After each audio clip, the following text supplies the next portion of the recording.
मंडळी राम राम. कोण संजय राऊत?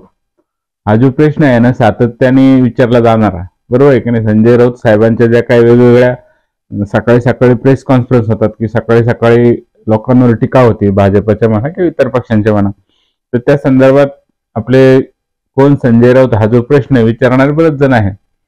आणि त्यामध्ये आपले आत्ताचे उपमुख्यमंत्री देवेंद्र फडणवीस तर सातत्याने विचारतात, नाना पटोले विचारतात, अजितदादा पवार विचारतात, कोण संजय राऊत? त्यांचं काय एवढं विशेष महत्व घ्यायचं, त्यांना काय विशेष महत्व द्यायचं? आता हाच प्रश्न संजय राऊतच एका संजय बद्दल विचारतो. आता मी अंदाज केला असेल मित्रांनो मी कशाबद्दल बोलतो. तर मी कृष्णा आत्रे आणि आपण बघत आहात माझा संवाद.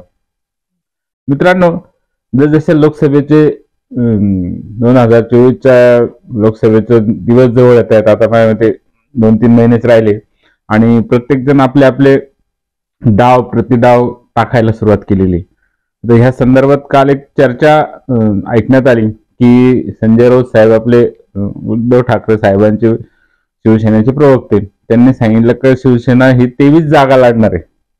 म्हणजे लोकसभेच्या 23 जागा, 48 पैकी 23 जागा शिवसेना लढणार आहे. कारण मागच्या 19 साली 23 जागा लढल्या होत्या, त्यातल्या 18 पैकी 18 निवडून आलेले.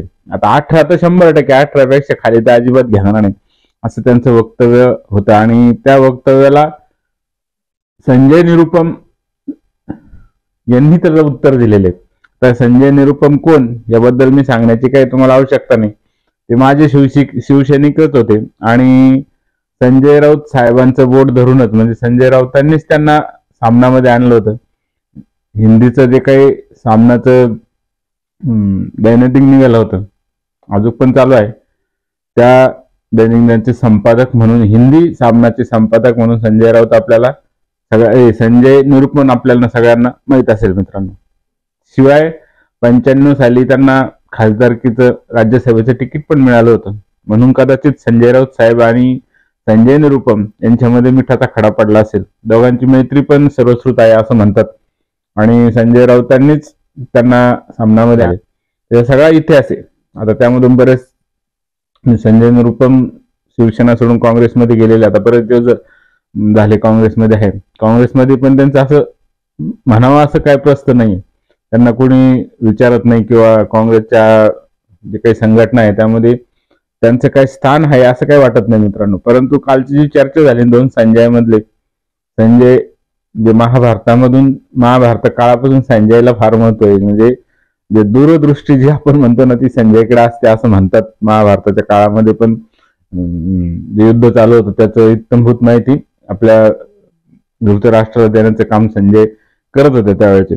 आता हे संजय काय करतात माहित नाही, फक्त प्रेस कॉन्फरन्स घेऊन लोकांना सांगतात काय चालू आहे काय नाही असं मित्रांनो. तर ह्या दोन संजयांचा एक कलगतुरा रंगलेला आहे. कारण काँग्रेसने 27 जागेवर दावा ठोकला, शिवसेनेने 23 जागेवर दावा ठोकला. आता राष्ट्रवादीला किती मिळणार हा पण एक चर्चेचा विषय. त्यात वंचित आघाडीचे आंबेडकर साहेबांनी 12-12चा फॉर्म्युला त्यांनी सांगितला. आता या सगळ्या याच्यामध्ये यांचं कसं होणार ह्या गोष्टी चर्चा चालू आहे. संजय निरुपमनी जे काही सांगितलं ना ते फार महत्वाचं आहे मित्रांनो. त्यांनी आईना जो आपण म्हणतो ना, आईना पाहणं, आरसा दाखवणं किंवा त्यांची हे करणं, सद्य परिस्थिती समोर सांगणं, हे ते संजय निरुपम साहेबांनी केलं. की 19चा आणि आत्ताचा याच्यामध्ये मूलभूत अंतर आहे. तशी उद्धव ठाकरेंचे शिवसेनेचे 2 भाग झालेले, त्यांचे निम्मे खासदार म्हणजे जवळजवळ 10-12 खासदार शिंदे गटाकडे गेलेले आणि उरलेले ते कधी जातील कधी नाही सांगता येत नाही हे पण त्यांनी सांगितलं. आजची शिवसेना ही कमकुवत झालेली आहे म्हणजे उद्धव ठाकरेंची. आणि त्यांनी सांगितलं का काँग्रेस शिवाय किंवा राष्ट्रवादी काँग्रेसच्या असं विदाऊट किंवा त्यांना सोडून जर ही उद्धव ठाकरेंची शिवसेना लढली तर त्यांना लोकसभेचं एक सुद्धा सीट लागणार नाही. म्हणजे काँग्रेस शिवाय शिवसेना लढूच शकत नाही हे त्यांचा दावा आहे. आता हा दावा कितपत खरं आहे कितपत काय आहे माहित नाही मित्रांनो. कारण दोघांनाही किती सीटा हवे किती काय अधिकार नाही, फक्त ते बोलू शकतात.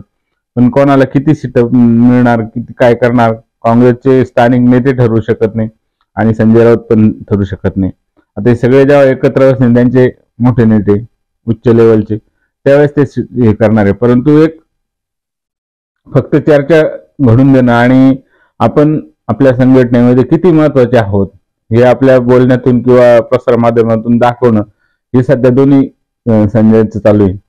त्यामुळे एकमेकावर तोंड सुख घेणं, कुरघुडी करणं या सगळ्या गोष्टी चालू आहे. आता संजय निरुपम साहेबांनी जे काही सांगितलं ना मित्रांनो, त्याचा व्हिडिओ पण आहे एबीपी माझावर.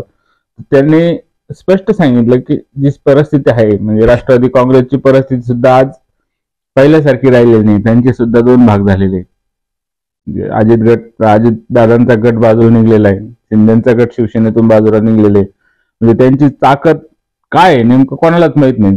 जोपर्यंत निवडणुका होत नाही किंवा एखादा मोठी म्हणजे आता लोकसभेची येईल त्यात कळेल कोणाची किती ताकद आहे, किंवा त्याच्यानंतर आपल्या विधानसभेची निवडणूक येणार आहे. म्हणून अजून हे सगळे यांची ताकद किती आहे कोणालाच माहित. पण आज फक्त काँग्रेसच पक्ष एक संघ राहिलेला आहे. काँग्रेसचेच आमदार जे काही 42-44 आहेत ते एक संघ आहे, ते फुटलेले नाही. त्यामुळे त्यांची ताकद एक भक्कम आहे. म्हणजे राष्ट्रवादी काँग्रेसचा पवार गट, सुप्रिया पवार गट आणि शिवसेनेचा ठाकरे गट यांच्यापेक्षा आज काँग्रेसची ताकद जास्त आहे, हे असं त्यांचं म्हणणं आहे. त्यामुळं आम्ही जे सांगू, आम्ही जे ठरवू किंवा आमचे नेते म्हणजे राष्ट्रीय नेते जे काही ठरवतील त्यालाच महत्व असणार आहे. किंवा संजय राऊत काय बोलतात किंवा राष्ट्रवादीचे वेगवेगळे लोक काय बोलतात त्याला काही अर्थ नाही. ज्यावेळा उच्च पदस्थ लोक ठरवतील आणि प्रत्येकाची ताकद किती आहे हे आजमवतील त्यावेळेस ह्या सगळ्या चर्चांना महत्व राहणार आहे. म्हणून संजय राऊत साहेबांनी संजय निरुपम साहेबांनी संजय राऊत साहेबांना आरसा दाखवला की तुमची स्थिती काय आज. तुम्ही जरी इतक्या कामजा मारत असले परंतु तुमचे दोन भाग झालेले, तुमची ताकद किती ते माहित नाही. आज तुम्ही 23-24 काय जागा मागतात, पण तुमची परिस्थिती आहे का? जी शिवसेना त्यांच्याकडे आहे त्यातले किती अजून आमदार जे काय खासदार आमदार शिल्लक आहे ते राहतील का, हे पण त्यांनी प्रश्न उपस्थित केलेला आहे. म्हणजे आजच्या परिस्थितीचं यथार्थ वर्णन संजय निरुपम साहेबांनी केलेलं आहे. परंतु कसं आहे शिवसेनेला उद्धव ठाकरे साहेबांना किंवा संजय राऊत साहेबांना आपली परिस्थिती समजून घ्यायचं नाही किंवा समजली असेल तर ते दाखवायचं नाही, असं काही जो प्रश्न सध्या उपस्थित झालेले. त्यामुळं महाविकास आघाडीमध्ये सगळं काही आलबेल आहे असं वाटत नाही.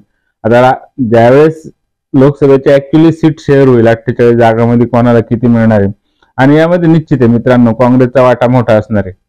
हे आजच निश्चित आहे. काँग्रेस या दोघांपेक्षा उद्धव ठाकरे साहेबांचा गट आणि शरद पवार साहेबांचा गट यांच्यापेक्षा निश्चितच जास्त जागा लढवणार आहे. कारण त्यांचा एक संघ आहे आणि त्यांची जी काही टक्केवारी आहे इम्पॅक्ट काय 20-22%, 17-18%, 20%, त्यांनी नाही जरी प्रचार केला किंवा कोणी त्यांचे राष्ट्रीय नेते जरी निवडणुकीला प्रचाराला आले नाही तरी त्यांचे जे फिक्स मतदान आहे पूर्ण भारतभर आहे तो मतदार टक्का इम्पॅक्ट आहे. पण तसं राष्ट्रवादी काँग्रेसचं आणि शिवसेनेचं आता राहिलेलं नाही.